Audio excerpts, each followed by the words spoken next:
Halo teman-teman investor, jumpa lagi bareng saya Daniel dalam catatan Daniel. Dan dalam video ini kita bakal mengulik sedikit informasi terkait dengan informasi di sektor perbankan. Nah, kabarnya teman-teman bahwa Bank Himbara itu akan menggerek kenaikan bunga deposito terutama untuk valuta asing di 4%. Dan gimana sebenarnya dampaknya terhadap kinerja dari Bank Himbara tersebut? Nah, seperti yang kita tahu bahwa ketika bunga deposito itu meningkat, maka akan ada dampak positif maupun negatif.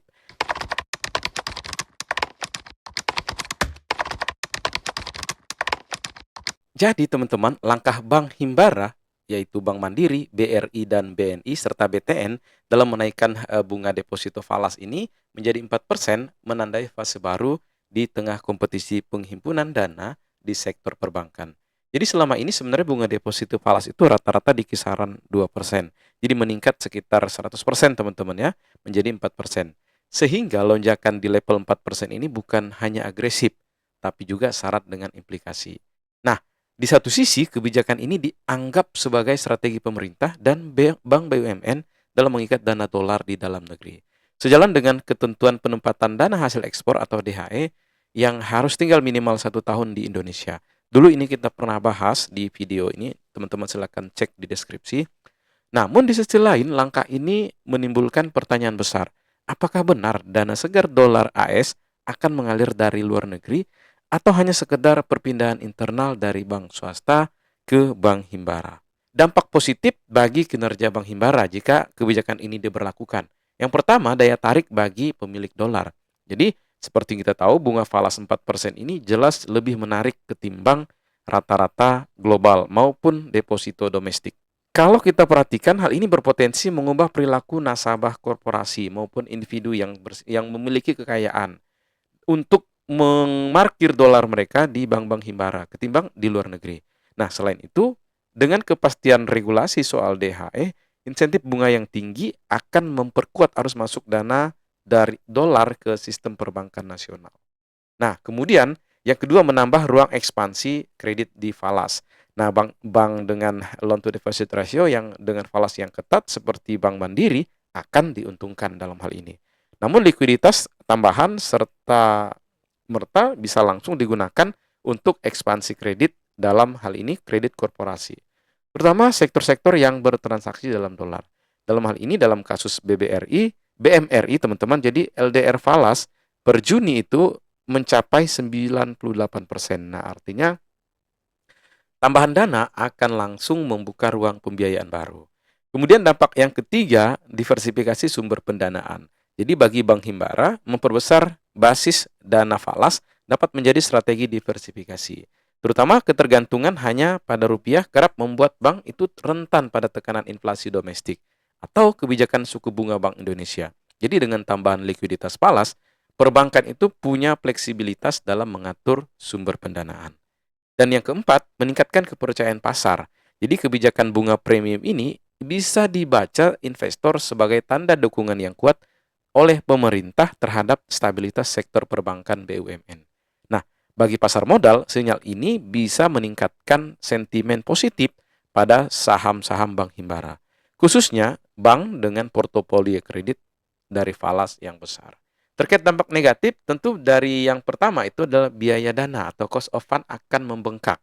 Seperti yang kita tahu, suku bunga deposito falas 4% ini artinya bank harus menanggung beban bunga lebih tinggi dari bank swasta maupun bank global. Nah, apabila penyaluran kredit ini nggak sebanding, maka margin bunga bersih atau net interest margin akan mengalami tekanan. Jadi risiko ini paling terasa pada bank dengan permintaan kredit falas yang relatif lebih rendah. Contohnya BRI, kemudian BTN.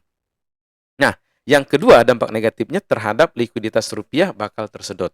Jadi ada potensi deposan domestik yang semula menyimpan rupiah memutuskan menukar ke dolar karena imbal hasil yang lebih tinggi. Jika hal ini terjadi secara masif, maka bank justru menghadapi masalah baru, yaitu penyusutan likuiditas rupiah yang krusial dalam hal pembiayaan kredit domestik.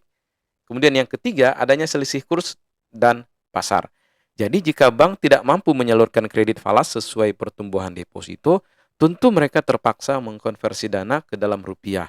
Disinilah muncul risiko kurs falas dan mismatch valuta yang akan menimbulkan fluktuasi dolar yang tinggi sehingga bisa menekan laba perbankan. Apalagi jika instrumen lindung nilai atau hedgingnya ini nggak efektif. Kemudian yang terakhir, yang keempat, dampak negatifnya ini terkait dengan persaingan yang tidak sehat antara bank himbara dengan bank swasta. Nah, kita tahu dengan adanya bunga falas yang tinggi, tentunya dana ini berpotensi bergeser dari bank swasta ke bank BUMN. Nah, dalam jangka pendek hal ini memang menguntungkan bank himbara, tetapi di sisi lain akan menciptakan distorsi persaingan.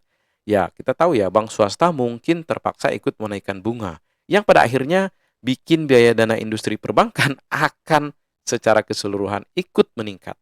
Jadi, kalau kita bandingkan antara keempat bank ini tadi, sebenarnya Bank Mandiri ini yang paling diuntungkan karena dari LDR-nya falas ini masih tinggi. Plus tambahan likuiditas bisa langsung disalurkan ke kredit korporasi meskipun memang marginnya terbilang tipis. Kemudian untuk BNI, jadi likuiditas falas relatif sehat dengan dana murah 80%. Cukup fleksibel dengan memanfaatkan tambahan dana tanpa tekanan besar pada net interest margin. Kemudian BBRI dari LDR falas sangat rendah, yaitu 64%. Portofolio kredit falasnya juga kecil ya, namanya bank rakyat ya. Jadi tambahan deposito berisiko menekan profitabilitas karena tentu saja penyaluran kredit falas itu juga terbatas. Gimana dengan BTN? Jadi hampir nggak punya portofolio kredit falas. Jadi mereka itu nyalurin kredit di sektor properti, teman-teman. Nah, tambahan deposito dolar hampir pasti dikonversi ke rupiah. Sehingga yang paling berisiko menghadapi fluktuasi kurs itu adalah Bank BTN. Nah, gimana implikasinya terhadap kinerja keuangan? Jadi, secara umum, dampak kebijakan bunga deposito yang dinilai 4% ini akan tercermin pada kinerja kuartal terakhir 2025.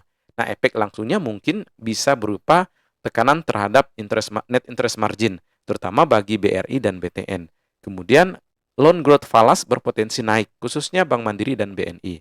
Kemudian efek yang ketiga, likuiditas rupiah dapat berkurang. Jadi tergantung sejauh mana deposan melakukan switching atau perpindahan dari rupiah ke dolar.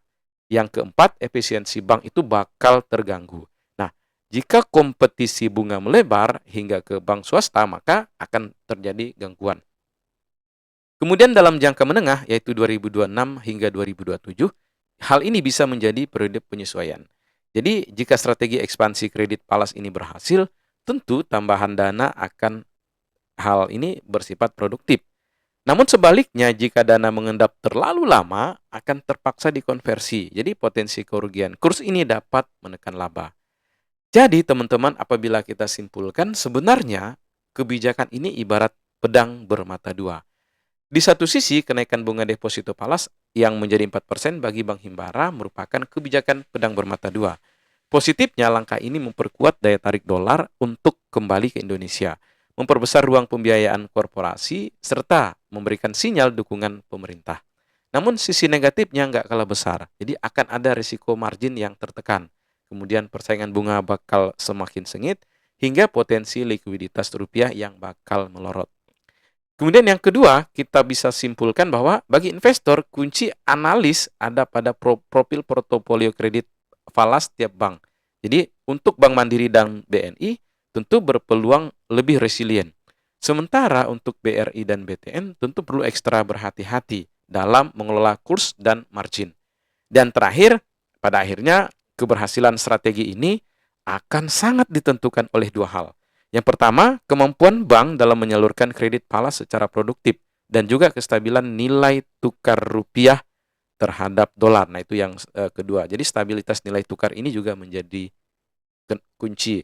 Dan tanpa kedua hal ini, bunga deposito falas bisa jadi lebih banyak menambah beban daripada memberikan manfaat yang nyata bagi kinerja perbankan. Nah, teman-teman, itu adalah informasi terkait dengan kebijakan suku bunga falas 4% dan dampaknya terhadap keputusan investasi teman-teman. Oke, jika teman-teman punya pendapat berbeda dari apa yang saya sajikan ini, silahkan sampaikan di kolom komentar. Dan jika teman-teman punya request untuk membahas saham tertentu, silahkan drop juga di kolom komentar. Oke, teman-teman, saya Daniel dan salam satu frekuensi.